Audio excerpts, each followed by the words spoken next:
It may seem incredible, but it is true. The world in which we live is a world of imagination. In fact, life itself is an activity of imagining. All that we behold, though it appears without, it is within, in our imagination, of which this world of mortality is but a shadow. Nothing appears or continues in being by a power of its own. Events happen because comparatively stable imaginal activities created them, and they continue in being only as long as they receive such support. Therefore, the secret of imagining is the greatest of all problems, to the solution of which everyone should aspire. For supreme power, supreme wisdom, and supreme joy lie in the solution of this great mystery.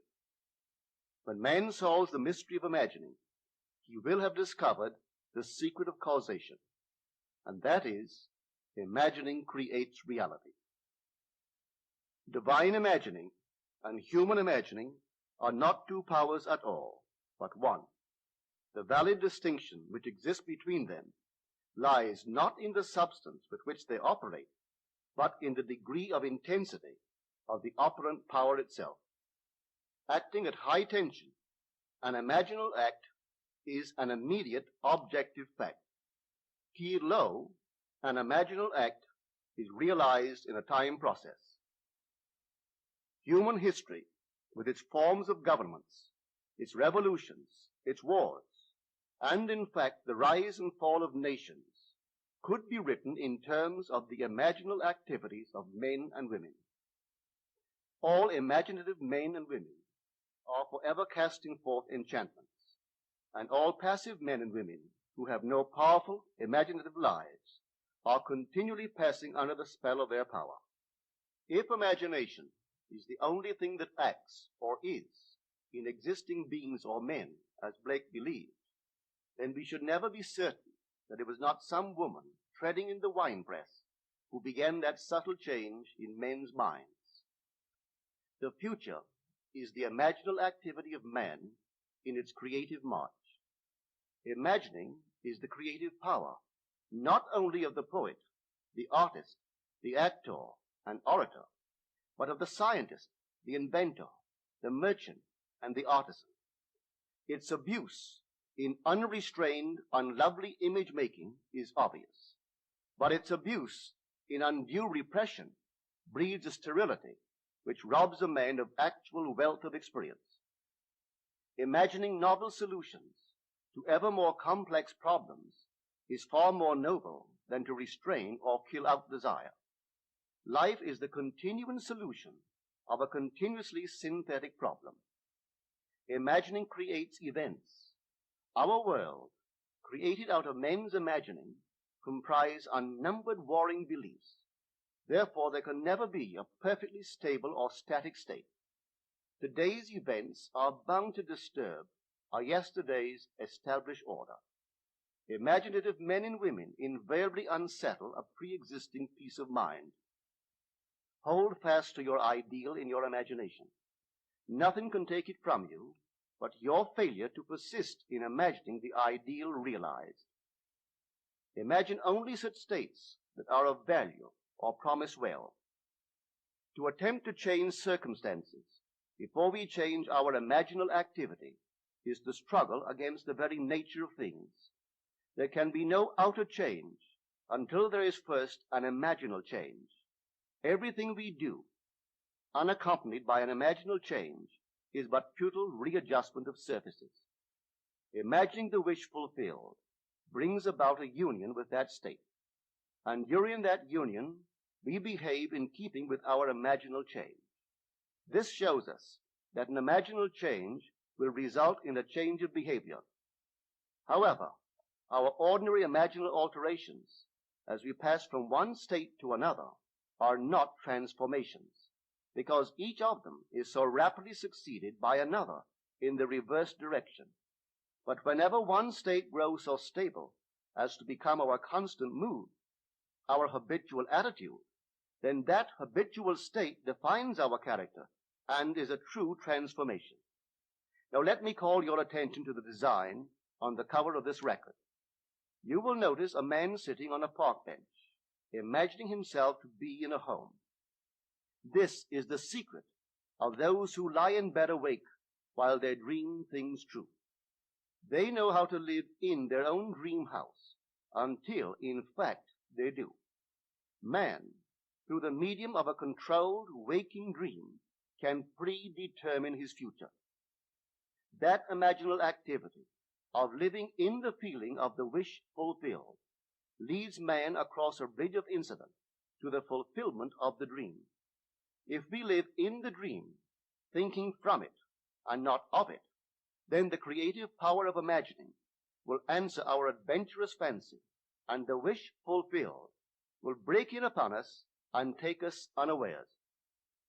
Man is all imagination. Therefore, a man must be where he is in imagination, for his imagination is himself. To realize that imagination is not something tied to the senses or enclosed within the spatial boundary of the body is most important. Although man moves about in space by movement of his physical body, he need not be so restricted. He can move by a change in what he is aware of.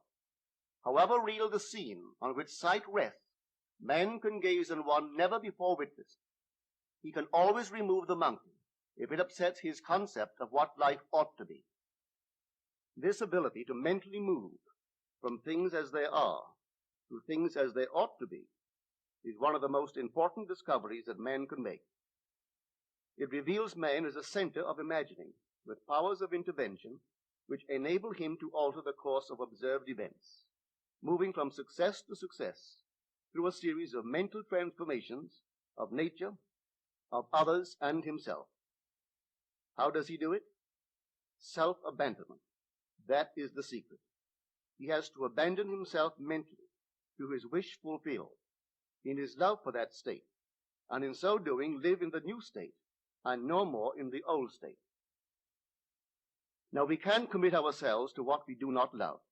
So the secret of self-commission is faith plus love. Faith is believing what is incredible. We commit ourselves to the feeling of the wish fulfilled in faith that this act of self-commission will become a reality, and it will, because imagining creates reality.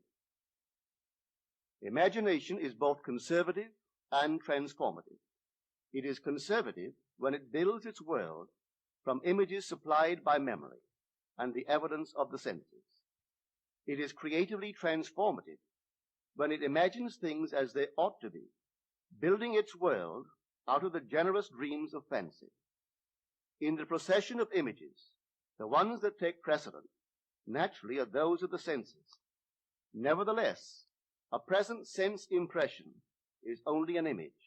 It does not differ in nature from a memory image or the image of a wish. What makes a present sense impression so objectively real is the individual's imagination functioning in it and thinking from it, whereas in a memory image or a wish, the individual's imagination is not functioning in it and thinking from it, but is functioning out of it and thinking of it. If the individual would enter into the image in his imagination, as the design on the cover of this record suggests, then would he know what it is to be creatively transformative. Then would he realize his wish, and then he would be happy. Every image can be embodied, but unless man himself enters the image and thinks from it, it is incapable of birth. Therefore, it is the height of folly to expect the wish to be realized by the mere passage of time. That which requires imaginative occupancy to produce its effect obviously cannot be effected without such occupancy. We cannot be in one image and not suffer the consequences of not being in another. Imagination is spiritual sensation. Enter the image of the wish fulfilled, then give it sensory vividness and tones of reality by mentally acting as you would act were it a physical fact. Now, this is what I mean by spiritual sensation. Imagine that you are holding a rose in your hand. Smell it. Do you detect the odor of roses? Well, if the rose is not here,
why is its fragrance in the air?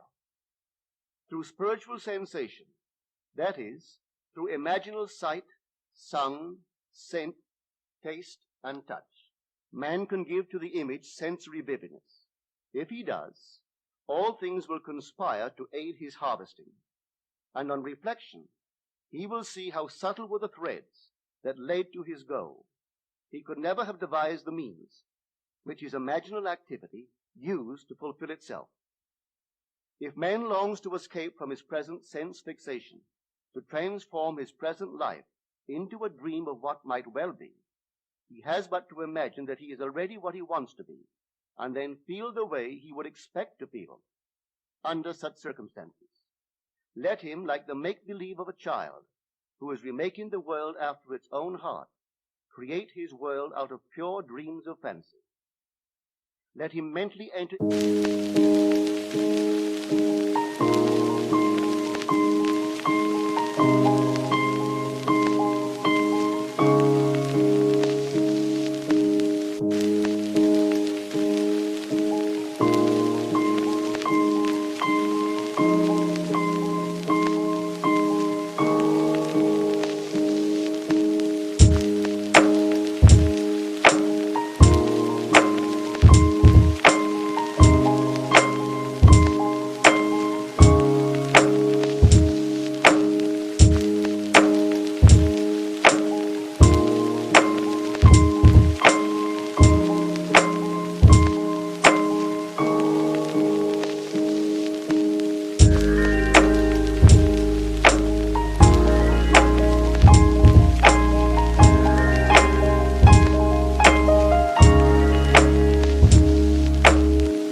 into his dream. Let him mentally do what he would actually do were it physically true. He will discover that dreams are realized not by the rich, but by the imaginative. Nothing stands between man and the fulfillment of his dream but facts, and facts are the creations of imagining. If man changes his imagining, he will change the facts. Man and his past are one continuous structure. This structure contains all of the facts which have been conserved and still operate below the threshold of his surface mind. For him, it is merely history. For him, it seems unalterable, a dead and permanently fixed past. But for itself, it is living. It is part of the living age. We cannot leave behind us the mistakes of our past, for nothing disappears. Everything that has been is still in existence. The past still exists, and it gives and still gives its results. Man must go back in memory, seek for and destroy the causes of evil, however far back they lie. This going into the past and replaying a scene of the past in imagination as it ought to have been played the first time, I call revision. And revision results in repeal. Changing our lives means changing the past. The causes of the present evil are the unrevised scenes of the past. The past and the present form the whole structure of man. It is carrying all of its contents with it. Any alteration of content will result in an alteration in the present and future. Live nobly, so that mind can store a past well worthy of recall. Should you fail to do so, remember, the first act of correction or cure is always revise. If the past is recreated into the present, so will the revised past be recreated into the present. Or else, the promise that though your sins are like scarlet, they shall be as white as snow, is a lie. The question may arise as to how, by representing others to ourselves as better than they really were, or mentally rewriting a letter to make it conform to our wish, or by revising the scene of an accident, the interview with the employer, and so on, could change what seems to be the unalterable facts of the past. But remember my claims for imagining. Imagining creates reality. What it makes, it can unmake. It is not only conservative, building a life from images supplied by memory. It is also creatively transformative, altering a theme already in being. The parable of the unjust steward gives the answer to this question. We can alter our world by means of a certain illegal practice, by means of a falsification of the facts, that is, by means of a certain intentional alteration of that which we have experienced. And all this is done in one's own imagination. This is a form of falsehood which not only is not condemned, but is actually approved in the gospel teaching.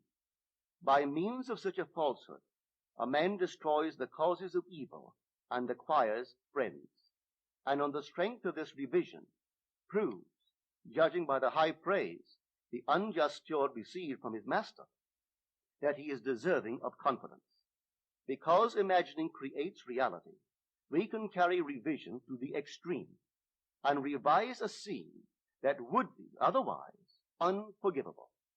We learn to distinguish between man, who is all imagination, from those states into which he may enter.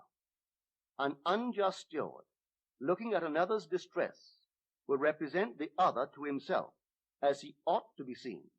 Were he himself in need, he would, like the man on the cover of this record, enter his dream house in his imagination and imagine what he would see and how things would seem and how people would act after these things should be. Then in this state, he would fall asleep, feeling the way he would expect to feel under such circumstances.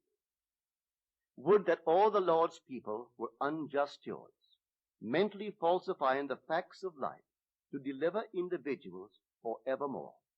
For the imaginal change goes forward until at length the altered pattern is realized on the heights of attainment. Our future is our imaginal activity in its creative march. Imagine better than the best you know.